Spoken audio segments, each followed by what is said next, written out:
Hello everyone, this is part 1 of What If Naruto Was a Puppeteer, story made by Digitize27, and I hope you guys enjoy this video and to like, to subscribe, to see more comment down below. Now let's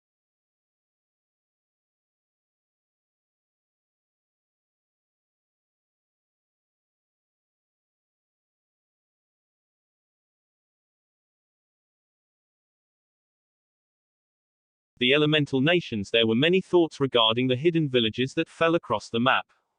Most thought of them as simple settlements, containing garrisons of shinobi ready to leave at a word's notice from their leader. Others thought of them with scorn, or jealousy, regaling accounts of their use of techniques that made the fighting force so famous, the jutsu. Few, however, believed them to be simple villages, with a bustling, vibrant life, filled with merchants calling out their wares, children running through the streets, pervaded by a general hum of activity. In the case of Konohagakure no Sato of Hai no Kuni, that was exactly what it was. Shinobi were an ever-constant presence, of course, so tightly ingrained within the ethos of life there. For the most part, though, they worked in the background. Their main presence in the village was in fact the many D-rank so-called missions that were the bane of a young genin's life. The only other place where civilian and shinobi really met was the academy, squirreled away near the Hokage Tower with the monument of Hokage's past and present looming overhead in their silent vigil. Here, children were brought at the young age of 6 to be first introduced to the life of their home's silent guardians. Slowly, over the years, they would not only learn this lifestyle, but adopt it for themselves, training their bodies and minds into the service of the village. Of course, in those early years when their bodies were untrained and their minds were filled with idle fantasies of rescuing princesses and flamboyant techniques, their studies were far more mundane. That morning, with the summer sun burning hotly overhead, there was one 6-year-old not in class.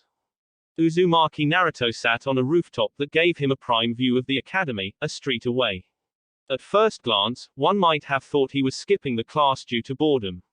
They would be wrong. Naruto was actually incredibly interested in the history of his village. They often told tales of the famous shinobi that had come before them and their rise to fame and power, along with the battles that brought them there. In fact, Naruto had chosen this very spot because, despite the small rebellious streak present in any child, he wanted to be caught. It would be simple enough for his sensei to notice his absence and with only a single glance out of the window, spot him sitting there, waiting expectantly. It had already been half an hour since the start of class and Naruto was still sitting there, slowly swinging his legs back and forth as his posture grew increasingly slumped and despondent. His hands clenched and unclenched beside him, making his nails click rhythmically along the tiles of the roof until he finally jumped to his feet, an irritated scowl plastered across his whiskered cheeks. Fine then, Tobayo. If they don't want me, then I don't need them. The young spiky-haired blonde ran across the roof, jumping the small gap before grabbing a nearby drain pipe and sliding all the way to the ground. Many would have seen the feat and been rather surprised that such a young kid could do something so fearlessly. Then again, in Konoha most would have simply turned away once they had seen that it was that particular child. Landing in a crouch, Naruto quickly took off in a random direction, pouring at his face to remove the slight wetness that had entered his eyes. He had told himself a long time ago that he refused to cry anymore, it had never gotten him anything anyway. When the old man, that Naruto would later come to realize was in fact the Hokage himself, first told him that he would be entering the academy, his childish mind had done what so many before had done, conjured up images of death-defying missions, praise from thankful clients and many awesome jutsu to learn. However, unlike many other children that took for granted simple things that Naruto never had, like family, or friendship, there was something he craved far more. As a younger child he had loved those rare days when he could walk up to a group of kids playing ninja and they would allow him to join in. Unfortunately, the next day, like clockwork, he would return, only to have them turn on him. They would either run away or tell him to get lost. He had caught more than a few suspicious or hostile looks from the parents when he approached their children, to the point where he had stopped trying, preferring to sit by himself. He would listen to their happy cries so that he could close his eyes and, just for a while, pretend he was amongst them.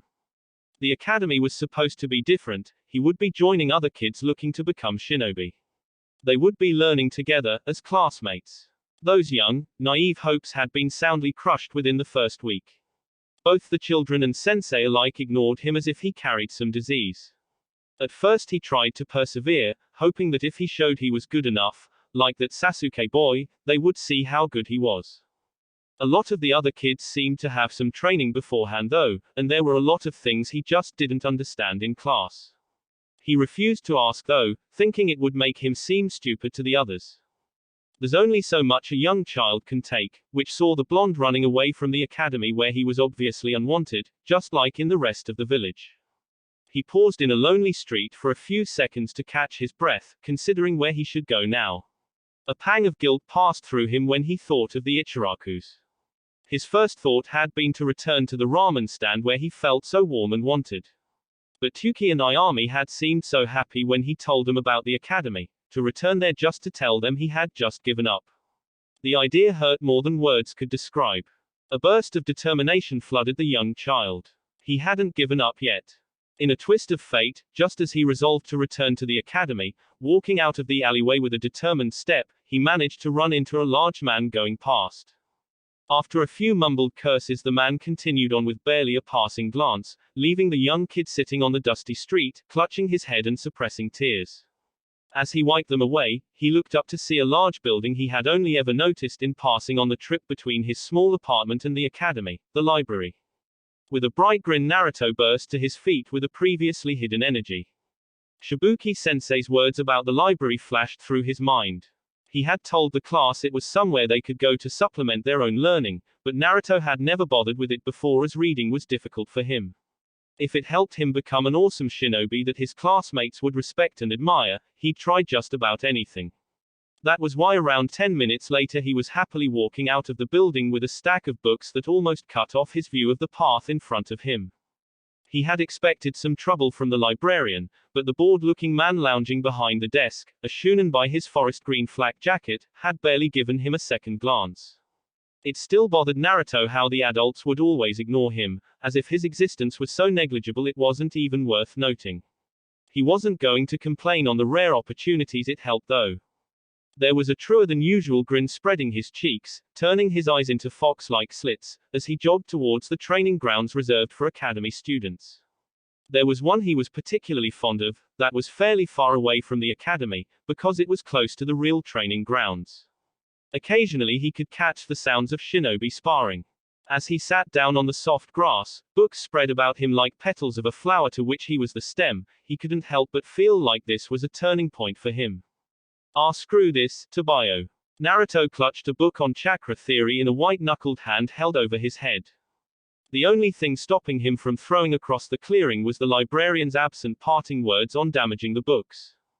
Instead, he set it down next to the pile of other books he had tried to read, only to be blocked by words he didn't understand, diagrams that hurt his head to look at and sometimes even confusing titles. In later retrospect, he would realize that choosing the most advanced books he could find on the subject was a poor choice, but right at that moment he was just frustrated at his own inability. He jumped to his feet so that he could run through some exercises, figuring he could at least work on his fitness. It was just about the only thing he seemed to have over the rest of the class. He had no idea that he hadn't been alone in the clearing for some time now, and a single eye watched him curiously from the trees. Aren't you supposed to be in school, kid? Naruto, shocked by the sudden voice, span so fast that he managed to trip over a haphazardly stacked book pile and ended up in a heap on the floor. He ended up looking dazedly at the silver-haired shinobi staring at him with clear amusement. At least, Naruto assumed it was amusement, as the man wore a face mask and had his headband tilted over one eye. It left just a single eye visible that was currently closed in a strange facsimile of a smile. The blonde quickly gathered his bearings and scrambled to his feet, an indignant look on his face. What's it to you, Cyclops? To his frustration, the man's amused exterior never changed or flickered for a moment and he simply chuckled before looking down at the stacks of books surrounding the boy. Well, I was heading to a training ground and spotted you here, seemingly in deep thought.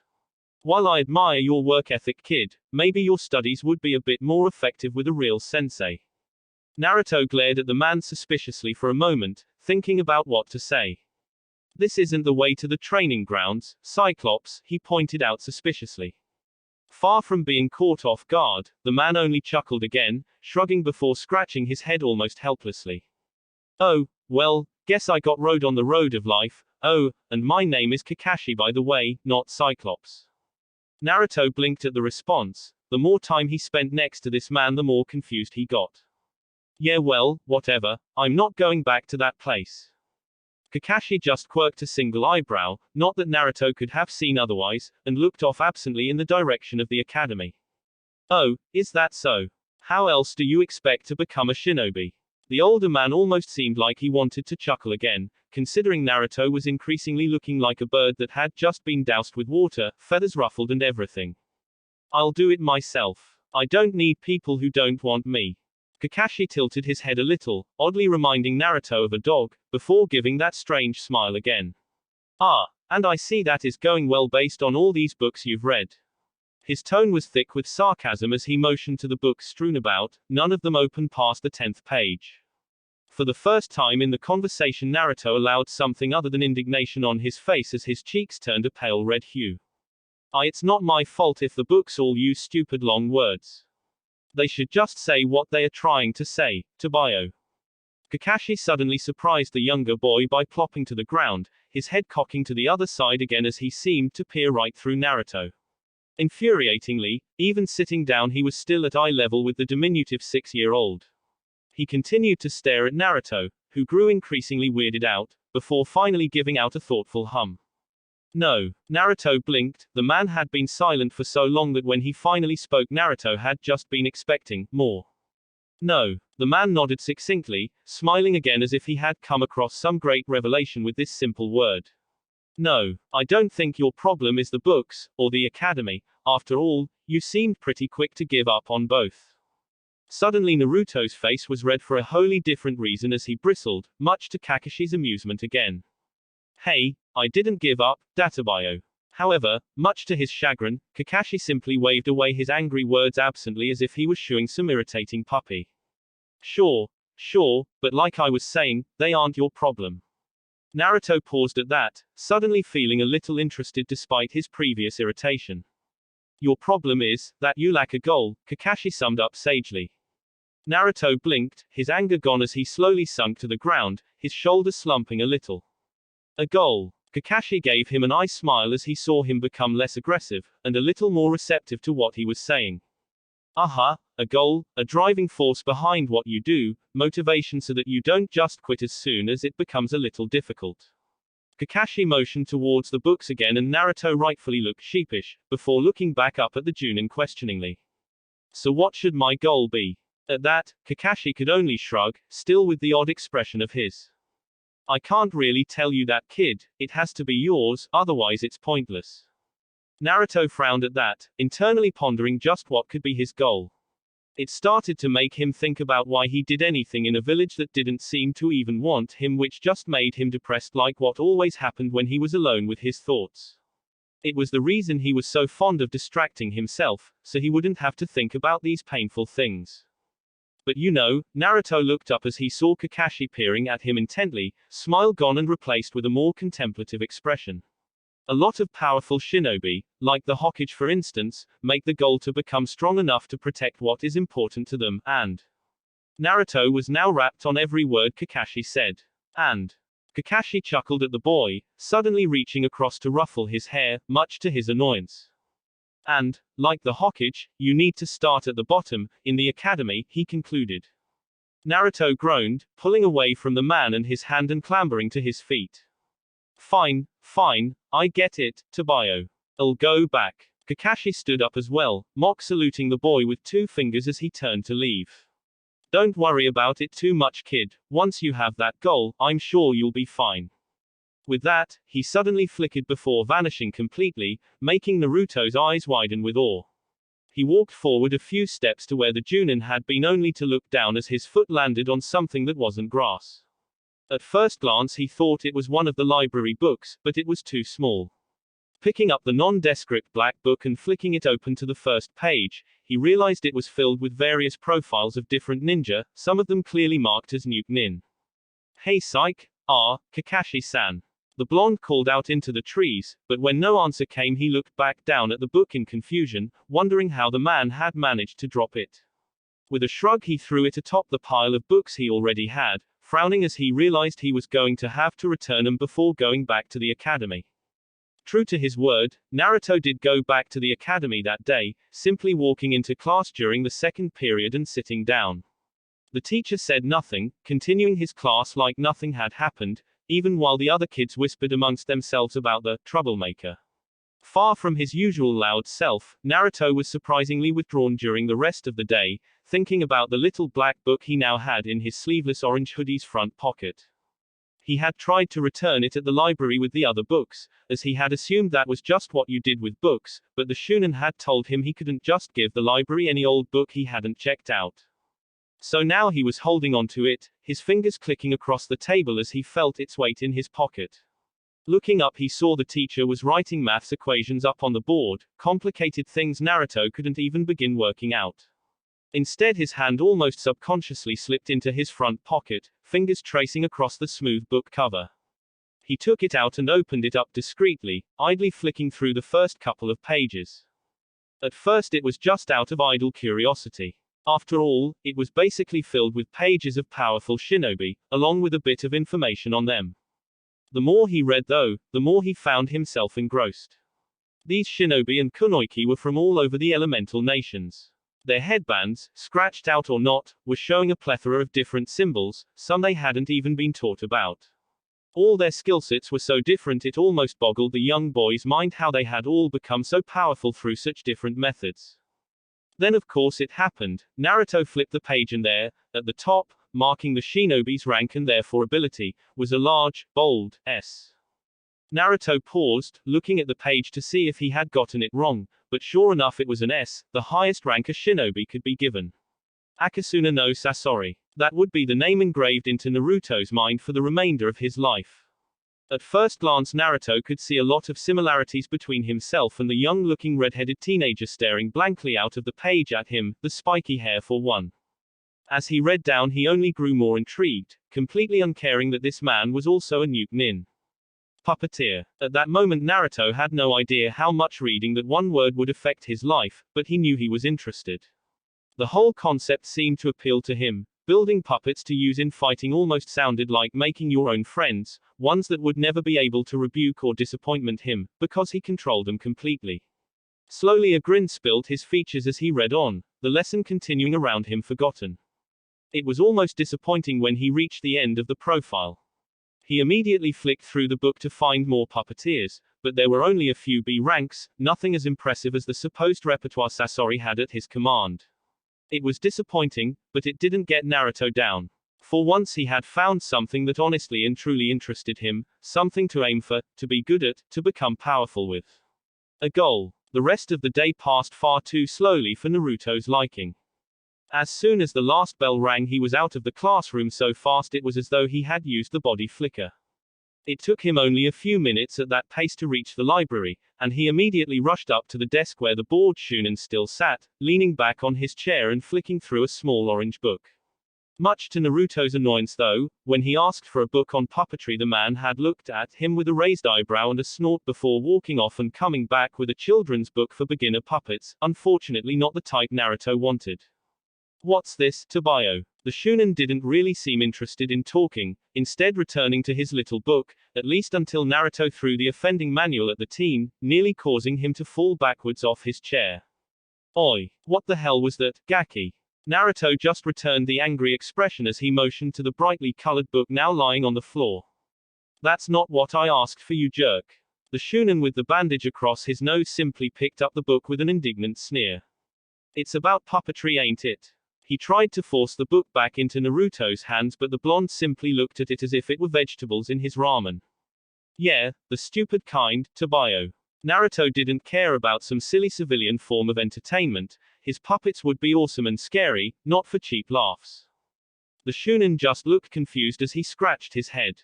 What, you're talking about the ninja art those sandy sandals use? Why the hell would you be looking that up? Naruto just grinned, jabbing himself in the chest with a thumb. I'm going to be the best puppeteer ever, Tabayo.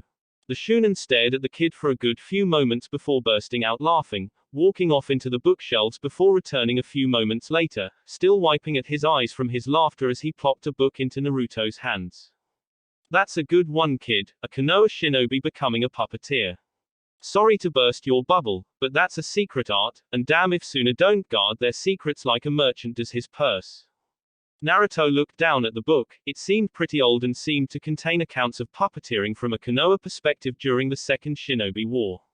Naruto blinked at that. He hadn't even known there were shinobi wars, never mind two of them. Suddenly, he remembered the Shunan's laughter.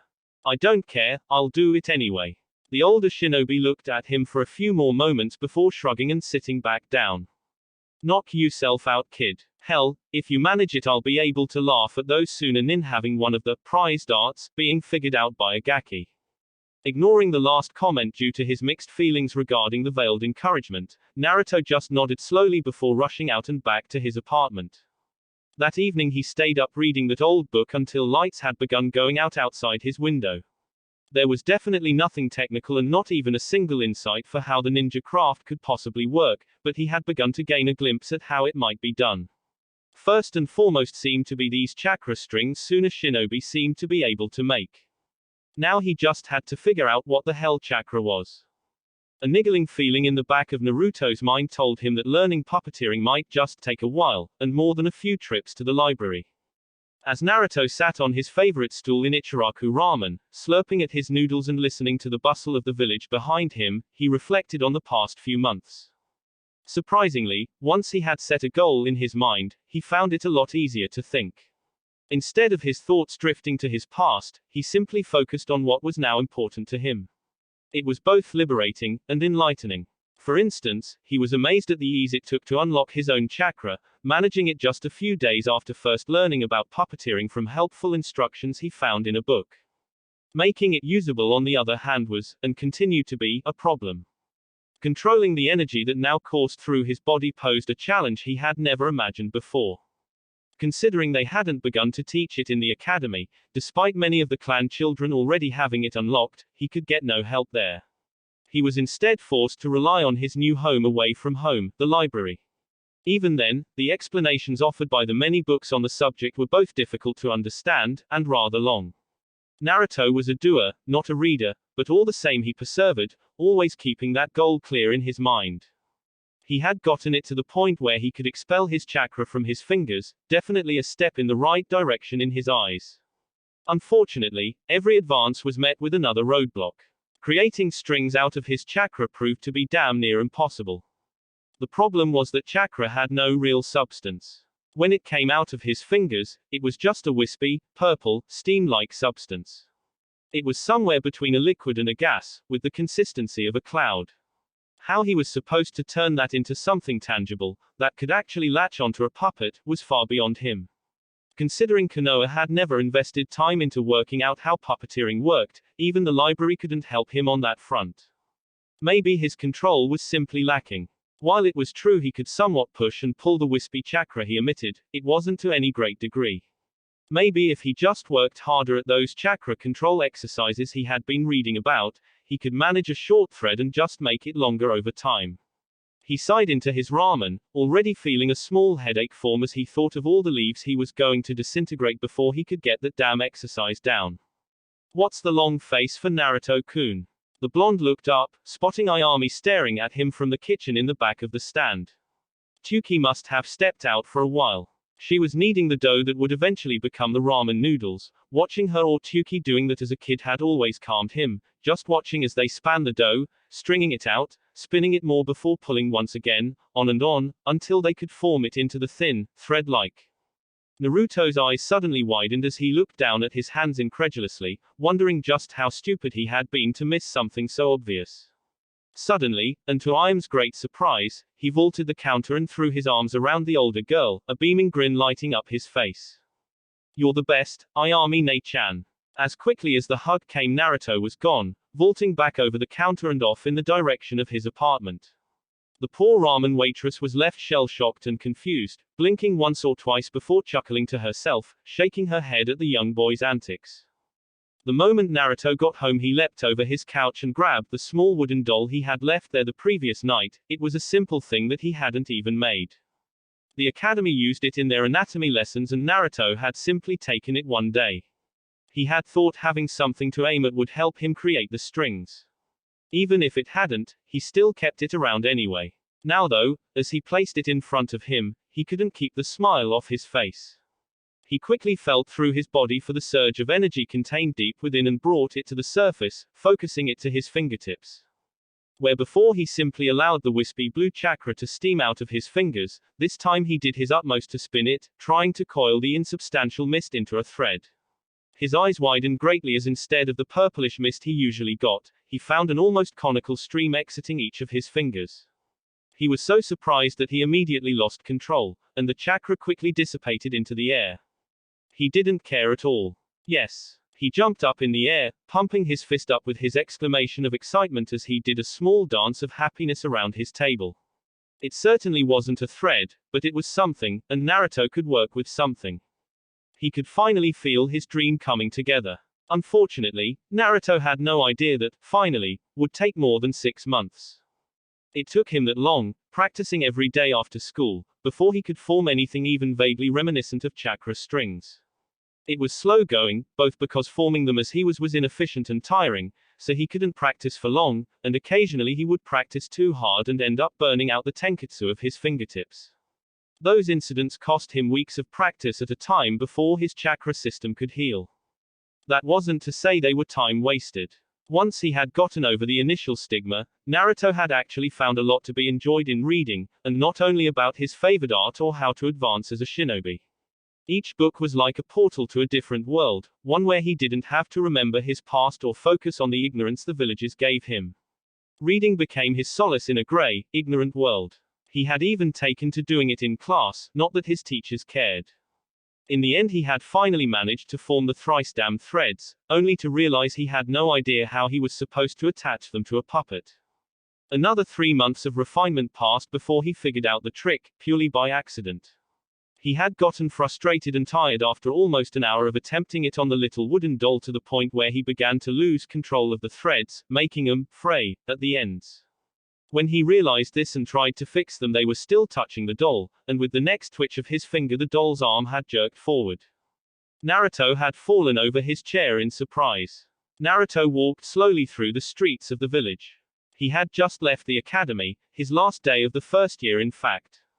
Many of the other kids had rushed out ahead of him, happy to talk with their friends or make plans for the break before their second year. Naruto was content to simply stroll out. It was amazing how little he seemed to rush nowadays, now that he actually had somewhere to be. As he walked into an apartment that a year ago he wouldn't have recognized as his own, due to how clean it was, he could help but smile. There on his table, as it always was, stood the small wooden doll he practiced with. From the door he reached up, grinning as thin purple threads spanned themselves from his fingers and almost instantly gripped the puppet in strategic places. With a twitch of his thumb and ring finger it took a confident step forward, its head turning to look at him. With his index and middle fingers he forced the little figure to raise a hand and wave at him, a gesture to which he returned with a content smile.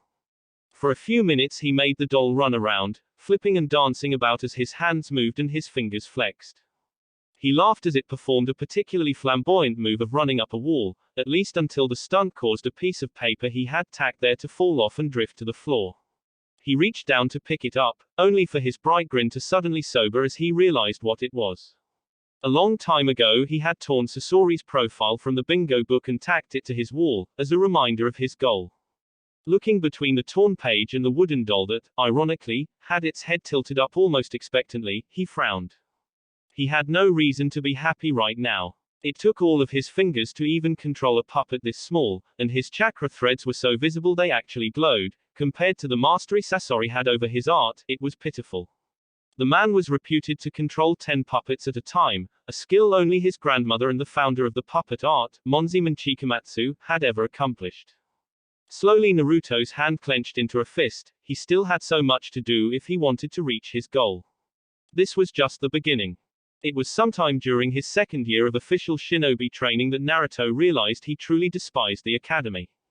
Normally, the young blonde would be hesitant to say he really hated anything. Disliked, sure, there were plenty of things he disliked. To truly hate something, you had to have both strong feelings for, and have rationalized away any and all good points from, the offending subject. The academy had none. Not only was the institute filled to the brim with disappointments for the fledgling puppeteer, he honestly felt like he learned more from the library. The children within had initially shunned him, so he had lost all interest in vying for their attention or friendship, much preferring the company of the puppets he was constructing. The teachers likewise continued to ignore any questions he might have had, not that he asked many, what with him supplementing his learning in the library. Lessons, he found, contained so many useless things, at least to his own mind, when it concerned becoming a shinobi, that it baffled him. Of course he accepted that, as a young child, he may not have the full picture. For instance, he had once asked one of the girls, out of sheer curiosity, what went on during their separate lessons. After the initial surprise at the troublemaker actually talking to her, the girl told him they learned how to arrange flowers in some. Naruto had nearly laughed out loud at that, and, when the girl had tried to defend, likely using her sensei's own words, by saying that it was for infiltration purposes, Naruto actually had. He had walked through the seedier parts of Konoha, seen the women there, and by now was fairly certain that seduction and infiltration had very little to do with the arrangement of a colorful bouquet. Taijutsu was so full of favoritism it was as though the instructors had no wish for the various civilian children to even pass. They were often paired up against the clan children who had years of prior training. Even the weird timid girl with the pale eyes often soundly beat her opponents, although she was often annoyingly apologetic afterwards. Naruto was no different, often being paired up against the Uchiha boy, likely the best taijutsu user in the entire year, bar perhaps the Inuzuka boy. Naruto would always be swiftly and humiliatingly defeated in that regard, but then, that may have been because he rarely, if ever, practiced his taijutsu. That day, during the second year, when he had firmly come to believe that he despised the academy, was also the day he decided he had enough of being beaten around the sparring ring.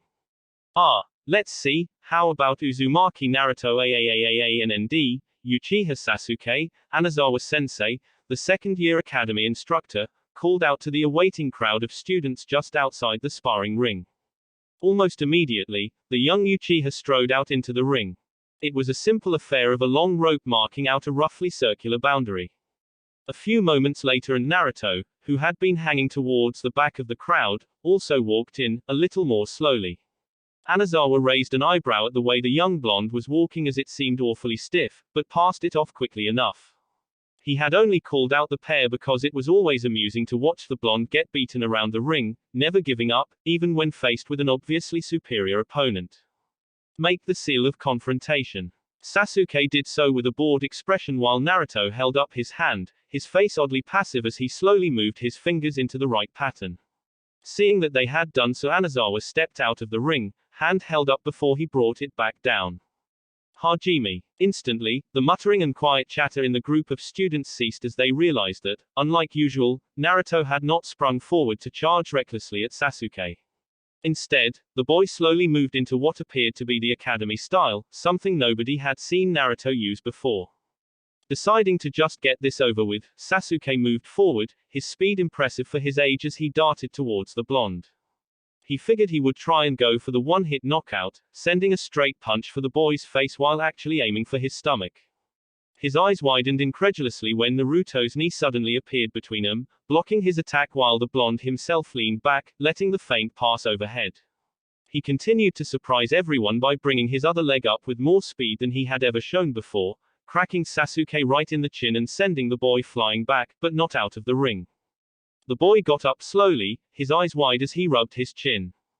That kick had felt like being slammed by a door. Steel entered the young Uchiha's eyes as he settled down into his own style that his father was teaching him, the smallest of smiles beginning to tug at his lips. When the two met again, Sasuke was no longer underestimating the blonde and the exchange was far more even. Sasuke was obviously the faster and more flexible of the two, but Naruto hit like a steel bar and he didn't even seem to feel the blows that got through his guard, his expression never changing once. The most concerning thing was that Naruto seemed to be able to predict all of his moves, as if he had eyes in the back of his head. Eventually Sasuke was left panting, nursing more than a few nasty bruises, while Naruto still stood in that infuriatingly calm, stiff stance. Anazawa, just like the students, had been watching in amazement and disbelief as the supposed dead last had actually beaten the current top student in what was supposed to be Sasuke's forte. However, just as he was about to call the match to preserve a bit of Sasuke's pride, he noticed something that made his eyes narrow. Wait a second. He suddenly stepped into the ring, grabbing Naruto by the scruff of his neck and picking him up off his feet, all while the boy's expression never changed, like a permanent mask. He forced chakra into the boy, breaking the henge he had noticed over him. There was a puff of smoke and suddenly, in place of the blonde, there was a rough-hewn wooden mannequin. It looked like it had been slapped together from tree logs. Whatever Anazawa had been expecting, it certainly wasn't that. What was more surprising were the thin, almost invisible blue threads emerging from the puppet that retreated into the crowd of students. Naruto, get out here. A few seconds later and the blonde walked out from his classmates, wearing a hooded gray jacket that was closed at the front. The sleeves were far too long for his arms, easily covering his hands and therefore the movement of his fingers. He pulled the hood back to reveal his smirking features. Beneath the sleeves his fingers twitched and the puppet in Anazawa's hands jerked to life, quickly hopping out of his grasp and clacking over to stand beside its creator. What do you think, sensei? Pretty cool, huh? Naruto said with a genuine smile. I call him Dammy. He's a little rough around the edges, but for my first life-size puppet I'm pretty proud of him. For a long few moments there was silence as the entire class gaped at Naruto and the rough dummy standing by his sides. Naruto, did you make this thing? The instructor asked slowly. The blonde nodded happily, still smirking at the shocked looks on his classmates' faces. And what you did back there, that was puppetry, like a Sunanin. Another nod caused the older Shunin to flounder his words for a moment, torn between being impressed that an academy student, barely 8 years old, had somehow managed to reverse engineer one of Sunagaku's most prized techniques, and irritated that it was this particular student. Finally though, his features schooled as an uncharacteristic scowl found its way onto his features. You're disqualified for cheating. Naruto blinked, the smirk slipping of his face as he nearly lost control of Dammy, causing one of its arms to fall limply. Wait, what? The Shunin huffed at the boy, poking the puppet in the chest rather roughly. You cheated, using jutsu in a taijutsu spar. Don't do it again or you'll have detention. Naruto gaped at the man, unsure of what to say to something like that. Unfortunately, his classmates seemed to have been broken out of their stupor by the harsh admonishment. Yeah, don't be such a sore loser that you have to cheat, Dobe. That remark was courtesy of Inuzuka Kiba, a rowdy brown-haired boy who quickly instigated the rest of the class into jeering. Cheater. Yeah, there's no way Sasuke would lose to you without you cheating. Go play with your dolls somewhere else, Dobe. The rest were along the same lines, and Naruto's confused expression slowly morphed into a deep scowl. Pulling the hood back up over his head and commanding Dammy to follow him, he made a move to walk back into the crowd only to be stopped by his sensei's voice again. Naruto, I'll be taking you to see the Hokage after the academy day is over. He'll want to hear about your extracurricular activities. Naruto froze but didn't turn around, slowly nodded before retreating to the back of the crowd, his classmates' jeers and shouts still ringing in his ears. Oh yes, he despised the academy all right. In Naruto's humble opinion, the look of utter shock on the Hokage's face that day as he demonstrated his puppeteering was damn near worth the jeers of his classmates. He was sure the pipe that was almost a permanent feature on the old man's face nearly fell out as he made Dammy wave causally at the aged Kage in greeting. That was the high point though, and the meeting had only gone downhill from there. The Hokage had immediately asked him who had been training him in puppeteering. It was a hard-to-describe feeling when one of the people you looked up to the most showed just how little they thought of you. Even worse, when Naruto had defended himself and told the Hokage he had learnt everything himself through mostly trial and error, the man had asked for proof. Proof. The proof was in the bandages running up Naruto's arms from the times he had burned out the tenketsu in his hands. The proof was in the sweat he had poured into creating Dammy and the excruciatingly long hours he had spent in his apartment, long into the night, learning how to control him to the extent he could successfully imitate himself. It had taken far too long to convince the man that this was his own endeavor, and by the end Naruto felt an almost physical pain in his chest every time he would see the aged Kage's eyes looking him over skeptically. The final insult came as Naruto was leaving, disheartened and disillusioned, when the Hokage had the gall, the utter nerve, to tell him he was proud of Naruto. Proud. The man had spent the past half hour trying to convince Naruto to tell him who his mysterious trainer was, and when he finally accepted there was no such person suddenly he was proud. As Naruto left that office he made a silent vow to himself behind a cold mask that hid a furious scowl. He'd show them proud. Yumi no Iruka was not normally the type of man to let his class see his good moods easily. However, as he walked into the classroom that day, he didn't bother to hide his warm smile. After all, today was the graduation exam for his latest group of students, and what a group it was. The young Shunin felt rather privileged to have borne witness to what he truly believed to be the future of Konoha. Never had a class been so full of both future clan heads and promising shinobi, and Iruka was the one to finally see him off on their long journey to becoming the fine ninja he could already see in them. As he let his gaze drift about the room, he felt pride seeing each and every hopeful face. Maybe not all of them would receive their headband today, but those that had worked hard and truly deserved it would, and that was what mattered. He caught glimpse of the Uchiha boy, a real tragic story over what happened to the poor kid's clan, yet, that didn't stop him from becoming Rookie of the Year. In the middle rows he saw Ino, Hinata, Chuji, Shikamaru and Shino either talking to one another or patiently waiting for class to start. All of them would become the future backbone of the village as prominent members of their clans. Even Kiba looked joyous, and while he had an older sibling that would likely take their mother's place, he was sure the young Inuzuka would go on to do great things for the village. Then Iruka's eyes drifted over him, the boy sitting pretty much as far from the teacher's desk as he was physically able without just up and leaving the room. Uzumaki Naruto was an enigma to the scarred Shunin, and had been ever since he had taken over their class 2 years ago.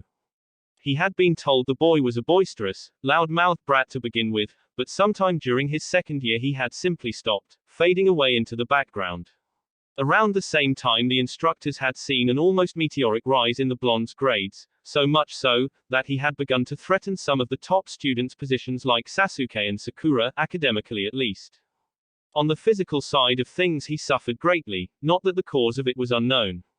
Ever since that day when the boy's alternate hobby was first revealed, he had made a challenge out of trying to sneak his hinged puppets into the ring, only getting better at it thanks to the teacher's continued vigilance.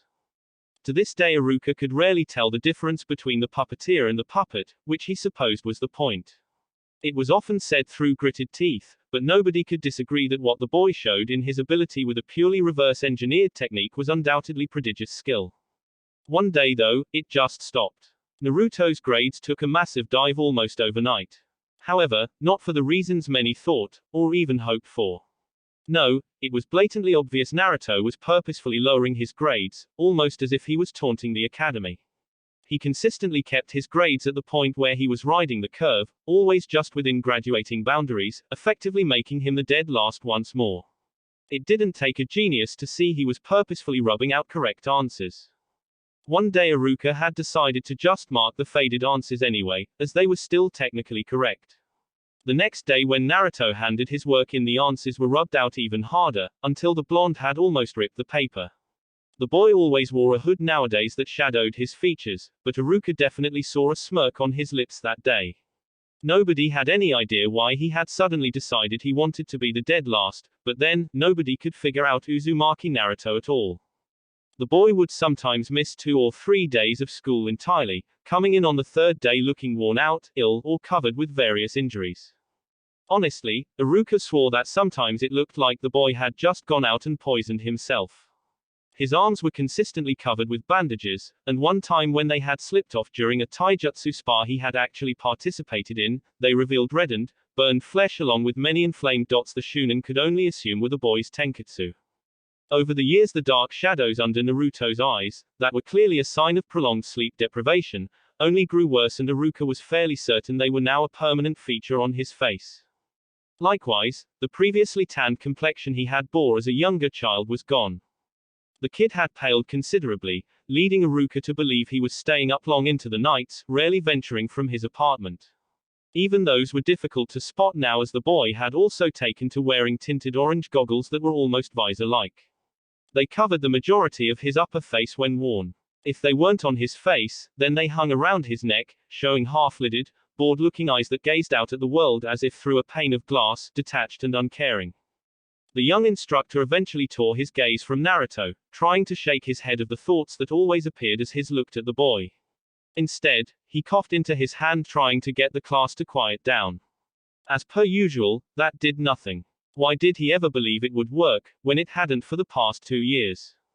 Quiet down. The entire class went silent as the so-called big head jutsu was brought into play, something that made Iruka rather infamous among the students. Once they were silent, Iruka smiled proudly up at them as if nothing had happened. Now, we all know just what we're here for today, so let's get going as soon as possible, starting with the written portion of the exam. As Iruka moved behind his desk to grab the test papers he had locked up in the drawer, a single bead of cold sweat ran down the back of his neck. He swore at that moment he could actually feel Naruto's gaze on his back as well as the hidden smirk on the boy's features. As Naruto took his newly earned headband off of Mizuki, not even bothering to hide his smirk, he made sure to make a small show of deciding how to wear it. Eventually he simply stuffed it into one of the many pockets he had strewn about his person. Once he had been likened to having a small pocket dimension on his person from all the random things he would keep stored, almost impossibly so in some cases. Mostly it was thanks to the large, hooded jacket he wore. It was open at the front to show the simple vest he wore atop a standard mesh shirt. There were also a fair few pockets in the long, baggy trousers he wore, taped up at the shins, but nothing too important was kept there. He walked home relatively slowly that day, for once enjoying the sun even if none really touched his skin. The graduation exams had ended not too long after lunch, so the hubbub in the village had died down for the meantime, at least until the sun started to descend down the horizon again. Naruto was back at his apartment before then, so he had a blissfully lonely walk through the relatively quiet streets, just thinking of how everything had worked out. That was the main reason for his smile, not passing. He knew he would pass from the moment he stole the written test's answer key from Iruka's desk, days in advance. They still had team placements tomorrow, but Naruto wasn't too worried. He knew he would graduate as dead last, so his spot on a good team was practically guaranteed. It was ironic that the Shunin instructors still had no idea why his grades had suddenly taken a dive one day. It was simple really. Naruto had simply found out the standard team arrangements for the Rookie of the Year, Kunoichi of the Year and the Dead Last. It was rather obvious that Sasuke would become Rookie of the Year. Even if Naruto had pushed himself to the max, he would never have caught up to the Uchiha. He had both a late start grades-wise and his taijutsu was woefully subpar. Even with the dip the dark-haired boy had taken when his clan was slaughtered, the Uchiha had achieved consistently excellent grades in nearly everything. The obvious answer then was to become the dead last. Being on the same team as Sasuke wasn't ideal, but the blonde had a feeling that last Uchiha would be getting a good instructor. Naruto simply wanted his share. When it had actually begun to work, Naruto was honestly quite surprised. After all, he was supposed to just be an academy student. Outsmarting Shunin, and it certainly felt like that was what he was doing, wasn't supposed to be an option. Naruto wasn't book smart in the traditional sense, he was good at reading now, but it still took him time to absorb various concepts purely from a page. In practice, luckily, it was a different story. Give him enough time to simply try something out, and the boy felt like there was nothing he couldn't work out. His thoughts turned away from introspection though as he arrived back home, the old rustic apartment building he shared with one or two others, all on different floors. It was a painfully plain building, perfectly blending into the surrounding aesthetic with its six-story structure and simple tiled roof. Still, it was home. He expertly skirted around the old dog that always lay outside the first-floor occupant's door before simply walking right up the stairwell's far wall. It really was amazing what one could find in the library when they started looking where they shouldn't. Fumbling through his pockets for only a moment, he really might have too many, he quickly opened his door, only to blanch at what he saw inside. In his small kitchenette, a large vaporous cloud of noxious-looking purple mist was slowly expanding out from where a small cup of equally vicious-looking liquid had spilled over onto the hob. In a panic, he grabbed a nearby cloth, quickly dashed to his bathroom to wet it, slapped his goggles over his eyes and the damp cloth to his mouth, before rushing through the vapor to open the window. Fortunately, the dense cloud immediately flowed outside. Unfortunately, it was right into the path of a small blue bird sitting on a cable outside. The poor creature couldn't even flap its wings before its tiny heart completely gave out from a massive overdose of poison that really wasn't supposed to be inhaled. Before it could fall off the wire though, a few invisible strands of chakra latched onto its body, yanking it into the apartment. Making sure the cloud had fully dissipated outside Naruto's side, righting the spilt bottle and closing the window again. For a moment, he looked down at the little bird in his hands with a detached expression. It wasn't like he was unused to seeing dead animal.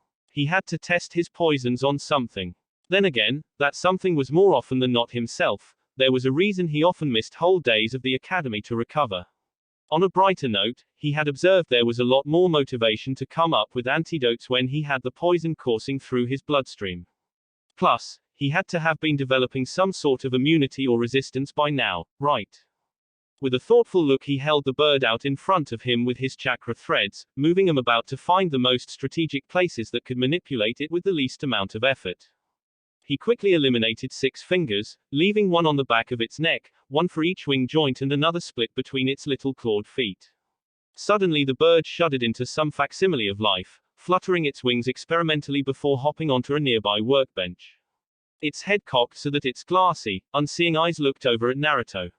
He only looked back with interest as he forced the bird to extend, then retract, then extend its wings again. A gleam entered the blonde's eye as he rushed over to his main workbench where most of his puppets were constructed.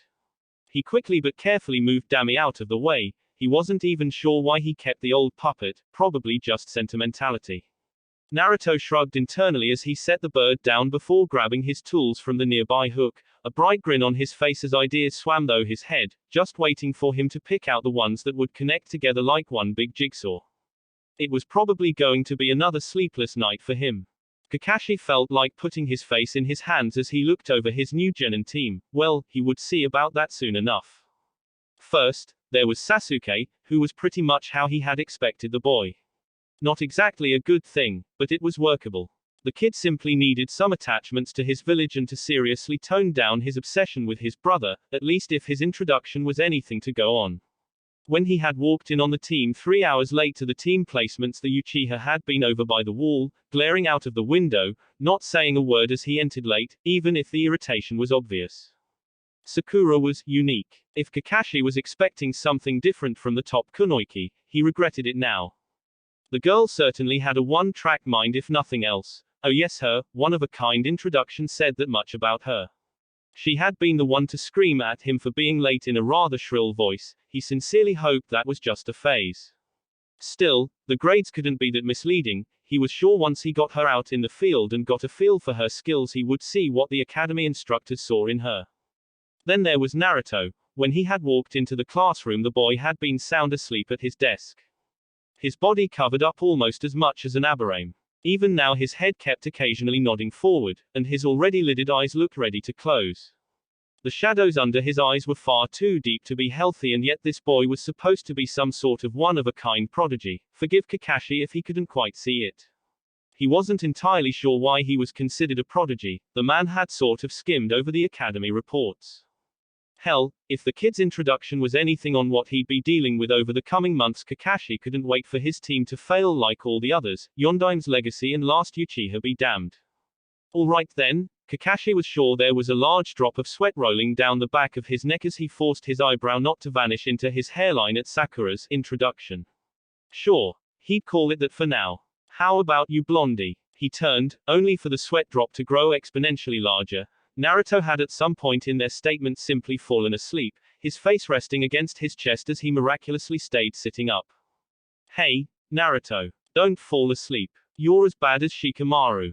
Sakura made to swing at the back of the blonde's head to wake him only for Naruto to suddenly slump back at that exact moment.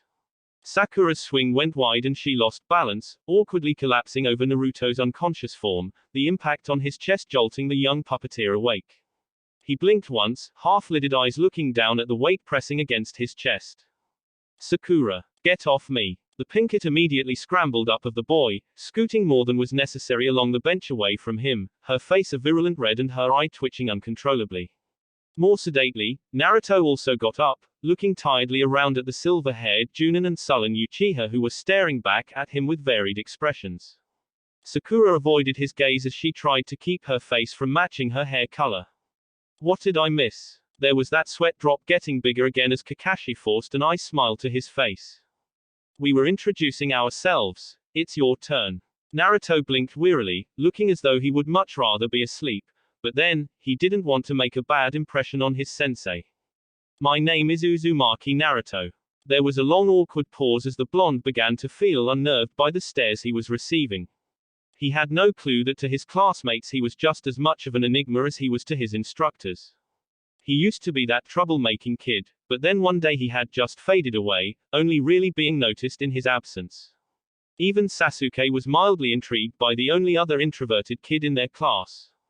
Somewhere else in the village, a shades-wearing boy with spiky brown and a high-collared grey jacket sneezed very quietly before consulting with the hive of insects within him as to the cause of his sudden irritation.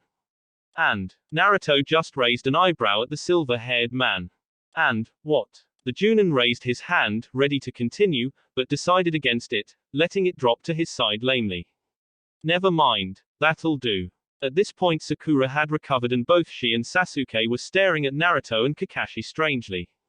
And so now they were here and Kakashi was left with one irritable Avenger, a blushing fangirl, and a sleepy prodigy. Just great. Well, now that we all know a bit more about one another. Sasuke and Sakura sweat dropped at that, having only learned the name of their sensei and absolutely nothing new about their teammate. I'll get right to the point. You guys aren't genin just yet, there's one last test before you can say that. At that, even Naruto seemed a little more alert as the three genin looked at their sensei cautiously. Glad to have their attention, Kakashi continued. That test you did was to see if you possessed the required skills to become genin. Now I get to see how you put them to use. Come to training ground 3 tomorrow morning at 8 o'clock sharp. With that the man stood up, giving a flippant wave and a final parting comment. Oh, I recommend you don't eat anything, you'll just be sick. Not that it really did any good for Naruto, as the boy had already fallen backwards off the bench and was sound asleep again. Kakashi scratched the back of his head as he looked over the dozing blonde.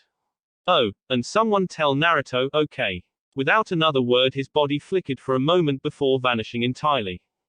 Despite what he said, neither of Naruto's teammates made any effort to wake the puppeteer up. Sasuke simply walked out and Sakura was hot on his heels, trying to think of a way to ask the stoic boy out for a meal.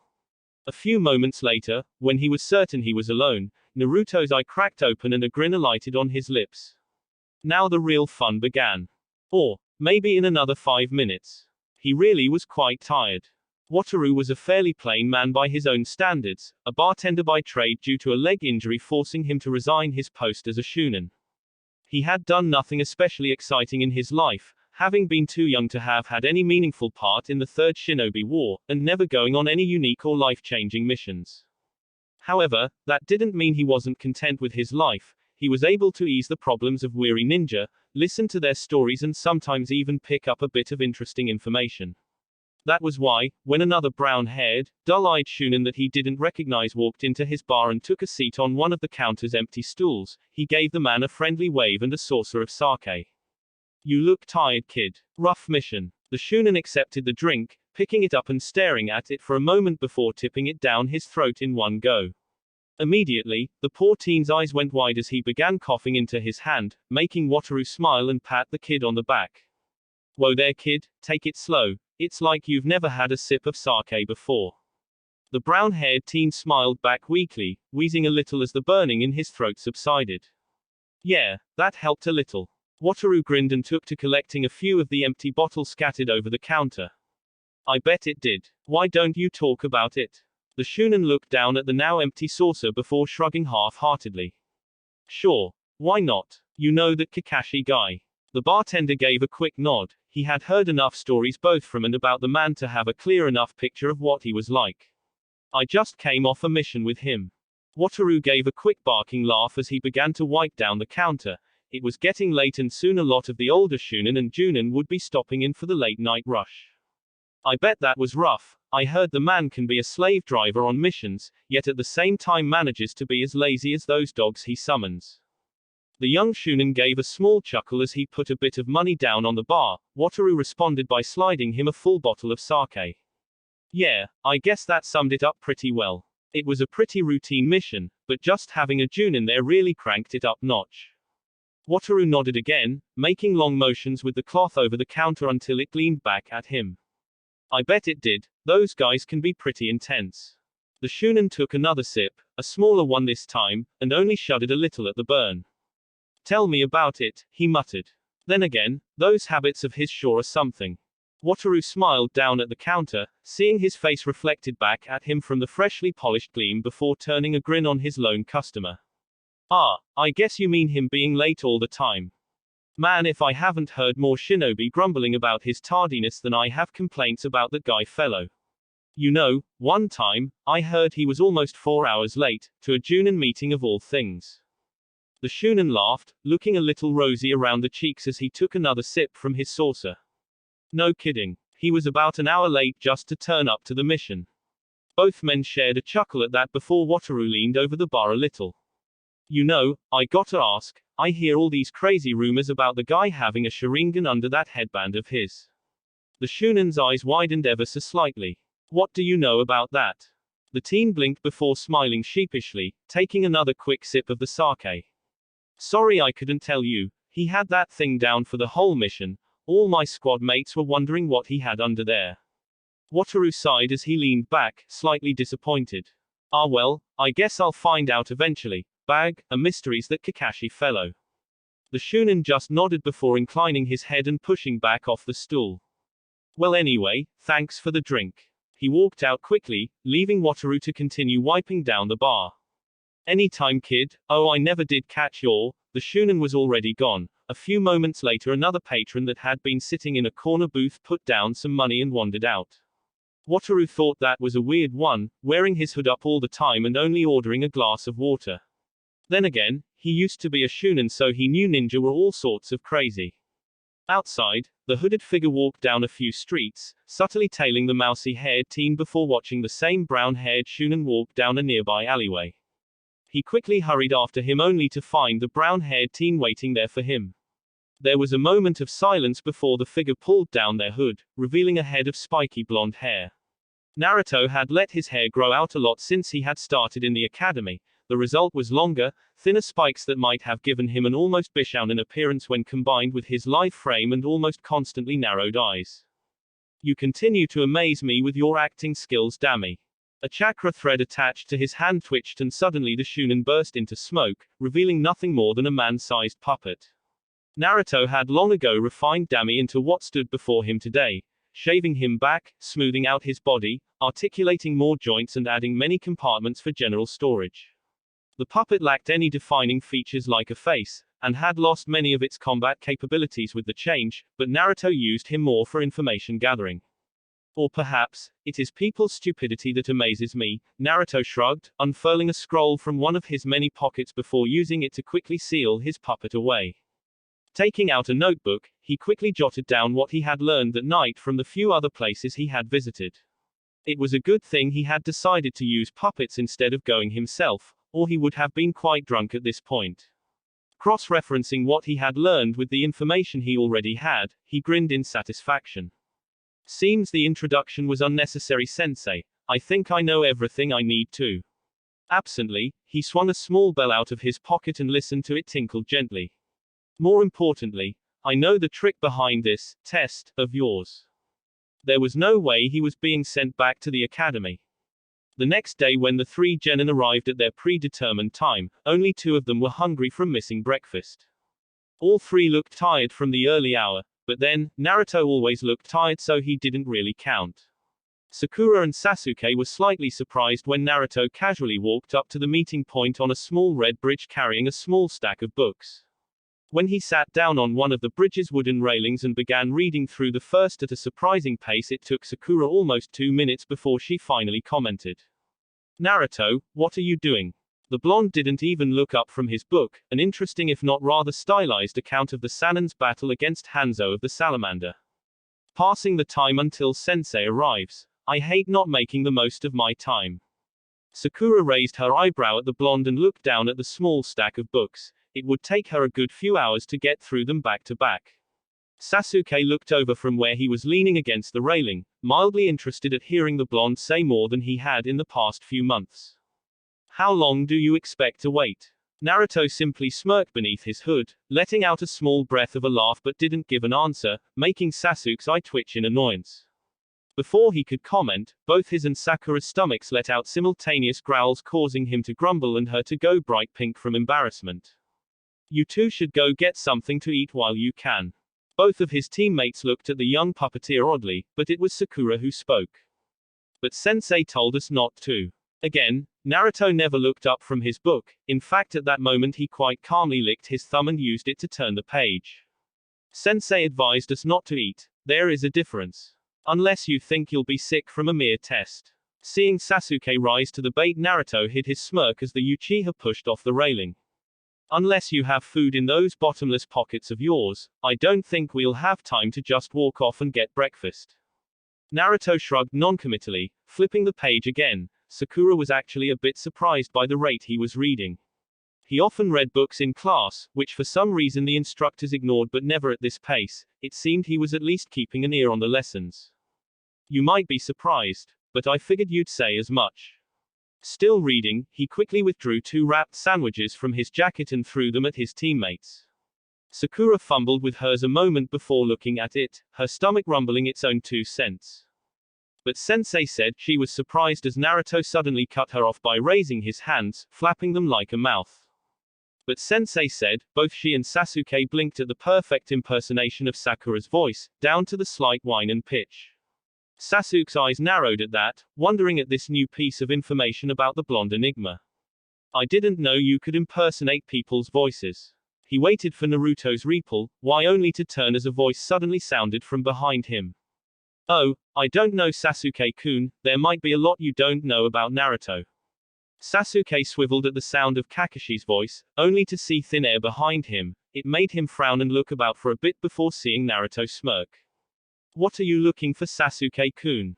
This time Kakashi's voice came from Naruto and Sasuke knew he had been fooled. So, you can throw your voice.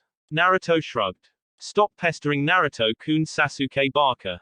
Sasuke blanched as he turned to Sakura, only to see the girl looking at Naruto in surprise, her face bright red. Stop impersonating me, Naruto Barker. Naruto snickered into his book. It was surprisingly fun messing with his teammates. Eventually though, they all settled down a bit. Sakura and Sasuke ate their sandwiches while Naruto read, and over the next 2 hours they amused themselves as best they could. Occasionally, Naruto would mess with them a bit with his ventriloquism, all the while reading book after book until he was almost finished his last one. Why hello my cute little graduates. Kakashi was a little surprised when he appeared on the bridge and greeted the teens, only for none of them to react. Sakura was lazily leaning over the railing and watching the fish swim down the river. We're not falling for it again, Naruto Barker, she muttered tiredly, looked up to berate him only for her eyes to go wide as saucers as she spotted their sensei, for real this time. Oh, sensei. Suddenly she remembered how long she had been waiting. You're late. Over on the other side of the bridge, Naruto snapped his book closed with mild irritation. He had only a few more pages. Couldn't Kakashi have been a little later? Morning, sensei. Kakashi raised an eyebrow at the nonchalant greeting but didn't read too much into it. When he looked at Sasuke, the boy just grunted and pushed off the railing. Yes, well, I think it's time to get started on your test. With that he pulled out 2 bells from a pouch on his hip, slightly suspicious of the sudden smirk gracing Naruto's features. So, you all understand. Seeing the 3 quick nods from his genin, Kakashi smiled, quickly tying the 2 bells to his waist where they jingled quietly. Good. Then you have until midday. He produced a small stop clock and set it on a nearby tree stump. Great, then let's begin. Instantly Sakura and Sasuke vanished into the bushes, leaving Naruto and Kakashi alone in the middle of the training ground. The older Junin quirked his head at the blonde with a bemused gleam in his eye. You know, you aren't exactly winning any points for stealth. His eye was momentarily drawn to where he thought he saw a tiny streak of blue light but ignored it for the moment as Naruto spoke. I don't need to hide, I already have a bell. Kakashi's eye widened as he looked down at his side only to narrow it in confusion. Both bells were still there. When he turned he saw Naruto holding up an identical bell he had produced from his jacket, causing the silver-haired man, brow to quirk. Are you in the habit of carrying around bells with you everywhere you go? It's not very stealthy for a ninja. Naruto shrugged and Kakashi quickly saw that conversation wouldn't be going anywhere. Well, that isn't the point of the exercise, I'm afraid. No matter how unorthodox a solution it might be, you have to get one of the 2 bells at my side. Naruto frowned as he casually threw the bell onto the ground with a small sigh.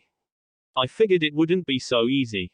Just as Kakashi was about to move in and engage the boy in a bit of taijutsu, for motivation of course, his body went up in a cloud of smoke that was telltale of the substitution to Kakashi's trained eye. It was fairly inefficient, given the large cloud of white smoke it produced. Soon enough, it was apparent that it was deliberate, as when the smoke cleared, all Kakashi saw was a hole in the ground, roughly as wide as a man, and the tip of something long and slender disappearing within.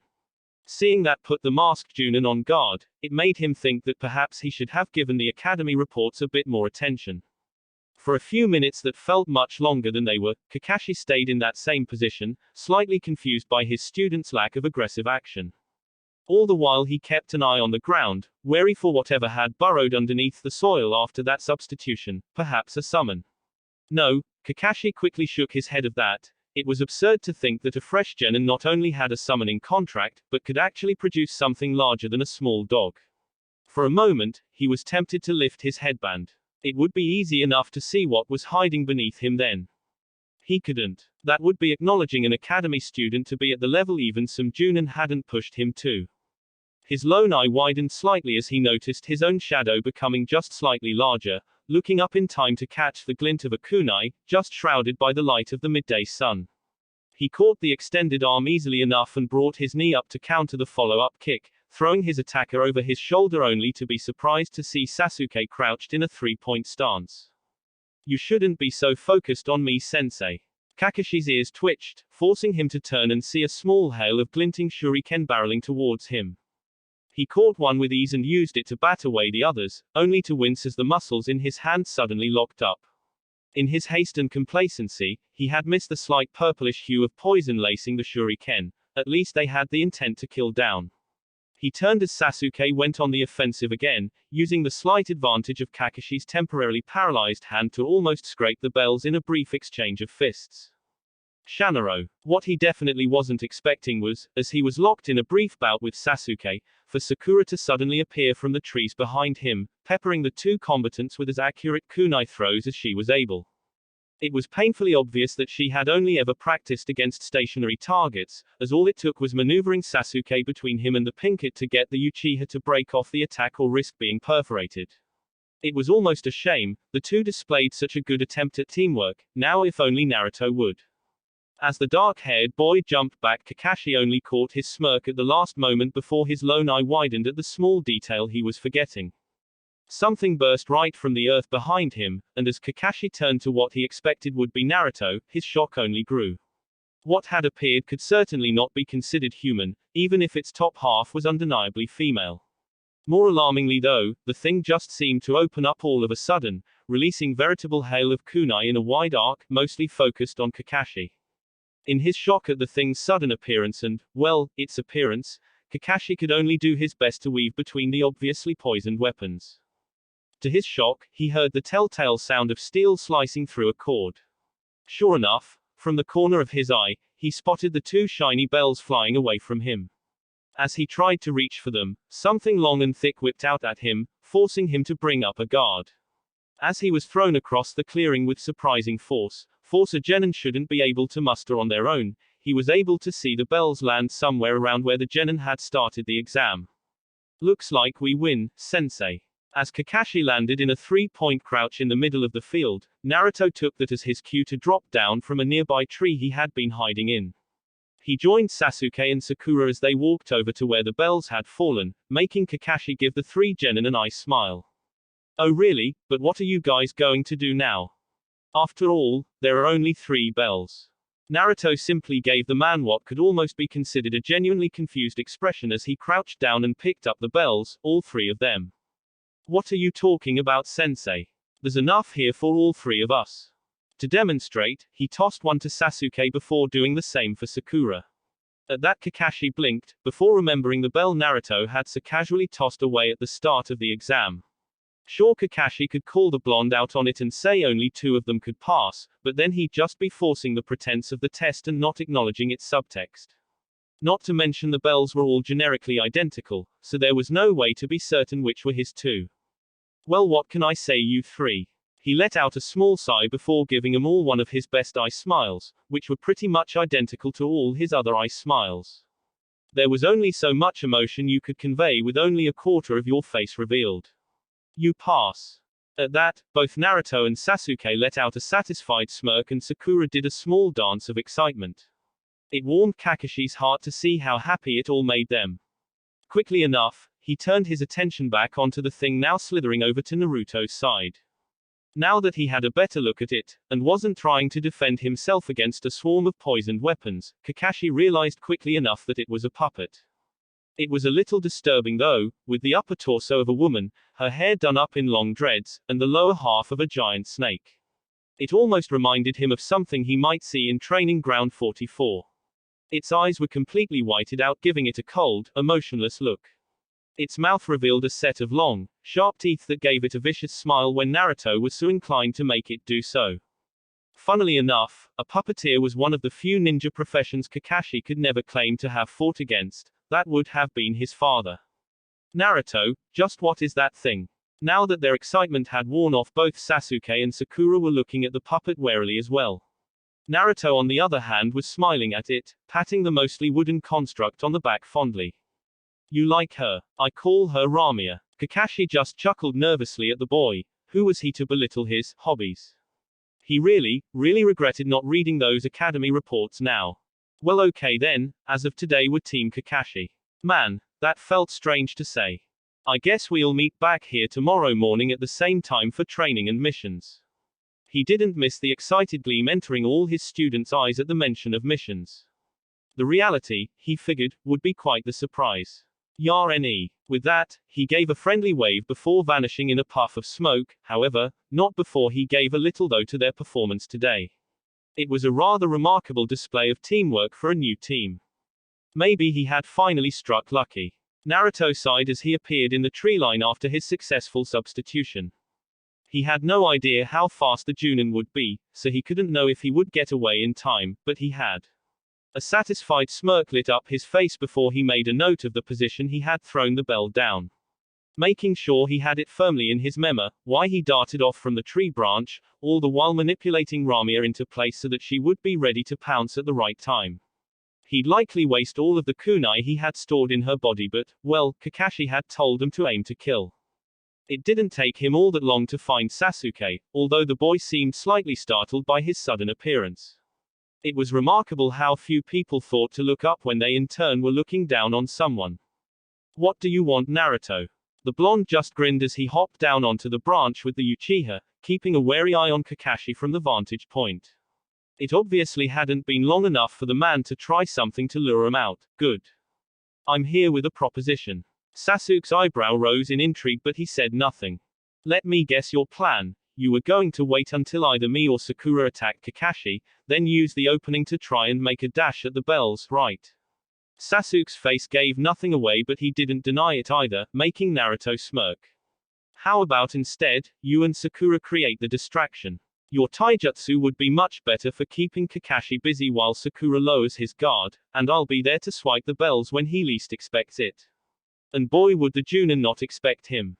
And then what? Naruto shrugged casually. You and I split the bells, of course. We can both see that Sakura is the weak link here and would only hold us back.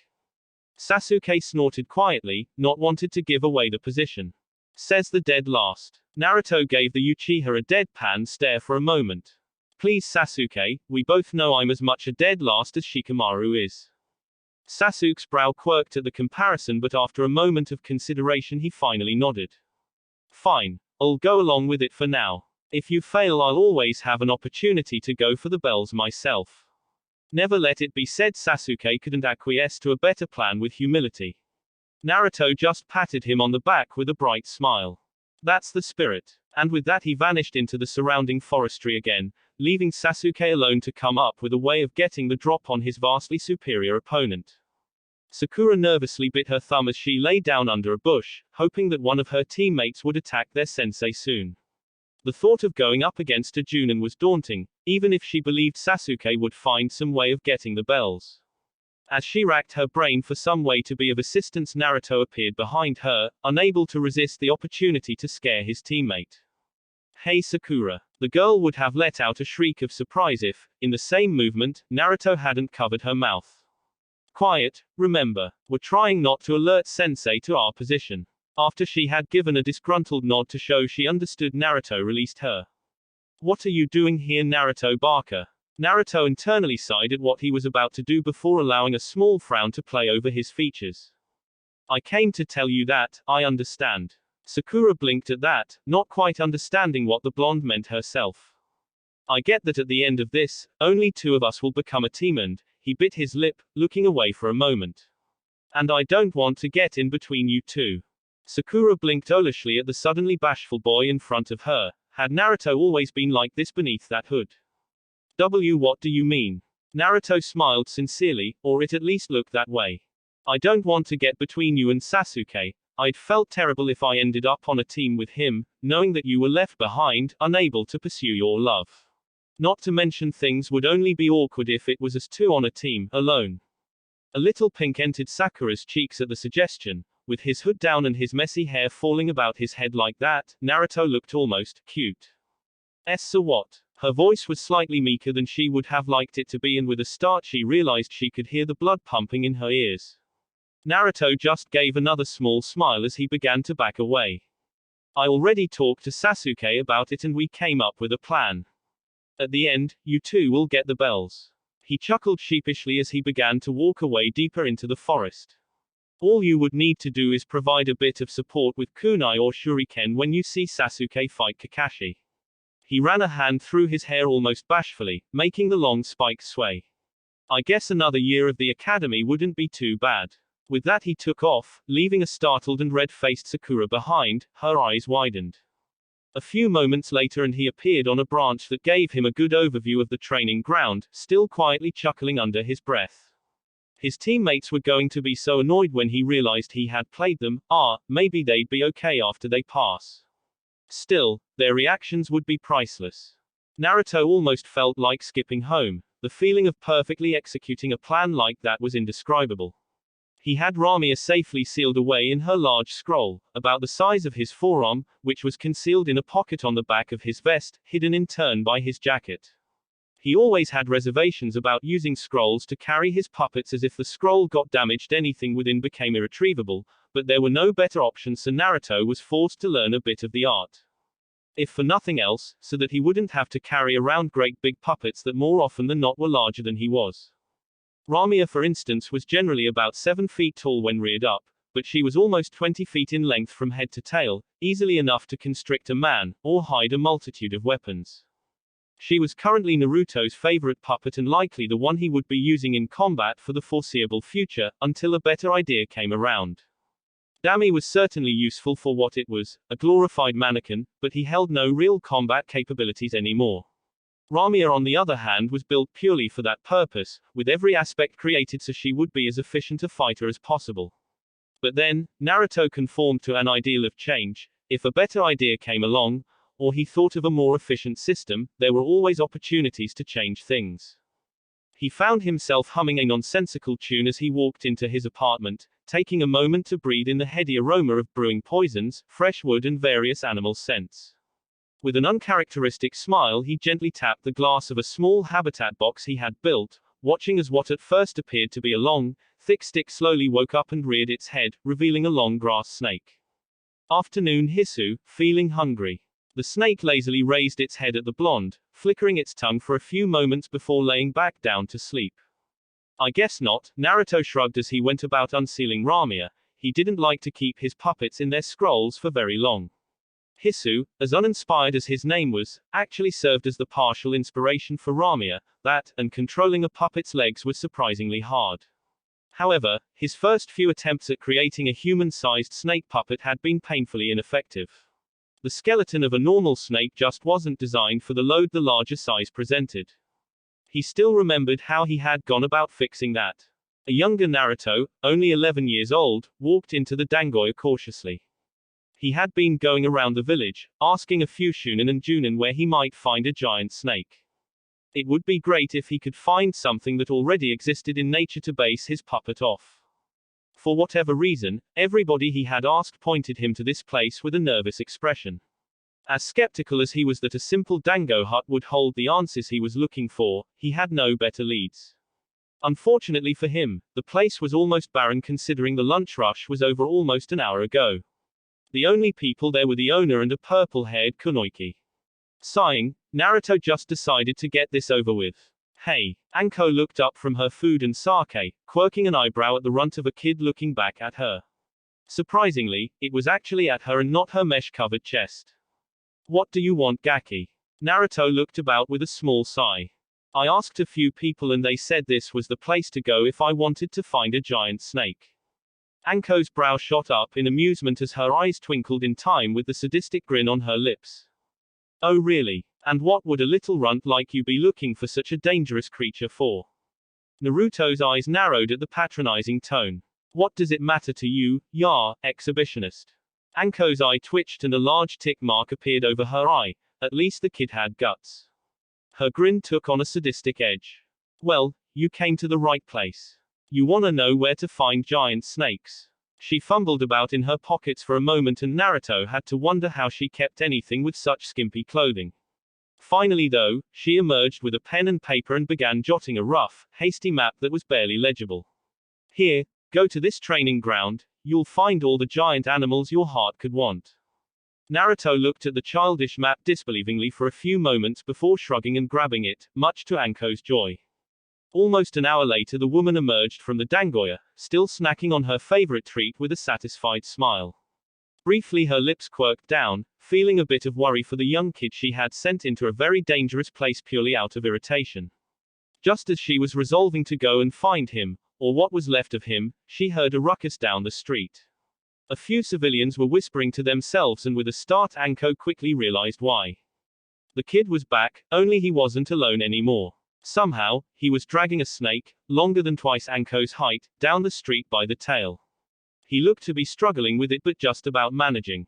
There were a few rips in his clothes but that didn't seem to dissuade from the excited grin on his lips. As he passed by, he looked up at Anko and gave her a quick salute. Thanks lady, that place is great. And without another word Naruto kept on dragging the snake back to his apartment. Anko's jaw wasn't working for the moment and she was snapped out of it only when one of the dumplings on her skewer slid off and bounced on the ground. Naruto had meant what he said.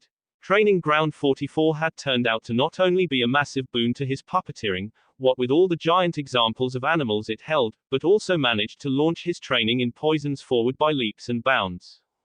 In gratitude to the exhibitionist woman who pointed him in the right direction he had created Ramia, with the top half of a woman and the bottom half of a snake. Hell, if people were more focused on his puppet's top half than what was firing out its lower half, then all the better. He'd have to find and thank that crazy dango lady one day. That will be it for this video. If you want more, comment down below, like, subscribe. And see you guys later.